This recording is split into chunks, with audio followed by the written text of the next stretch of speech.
આ સિક્કાના કયા આકાર છે બાળકો? વર્તુળ આકાર છે. આનો ગોળ આકાર ના કહેવાય, આનો કયો આકાર કહેવાય?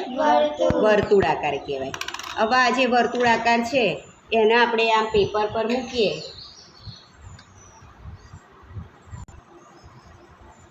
આ વર્તુળ આકાર છે એને આપણે આમ પેપર પર મૂકી એની ધાર આવી રીતે દર્શાવવી હોય પેપર પર તો આપણે દર્શાવી શકીએ છીએ ને.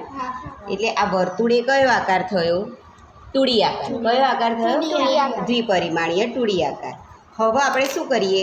આ બધા સિક્કાને એકબીજા પર આ રીતે ગોઠવી દઈએ. સિક્કા એક પર એક ગોઠવી દઈએ આપણે.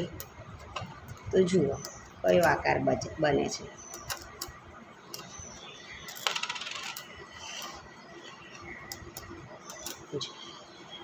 હવે આ સિક્કા જ્યારે આપણે એકબીજા પર આ રીતે ગોઠવીએ છીએ તો આ કયો આકાર બની ગયો? વર્તુળમાંથી નળાકાર. કયો આકાર બની ગયો? નળાકાર. હવે આપણે નળાકારનું ઘનફળનું સૂત્ર છે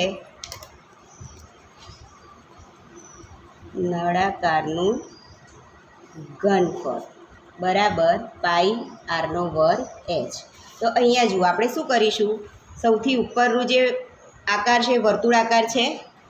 હવે વર્તુળનું ક્ષેત્રફળ શોધવાનું સૂત્ર શું થાય? પાઈ આરનો વર્ગ.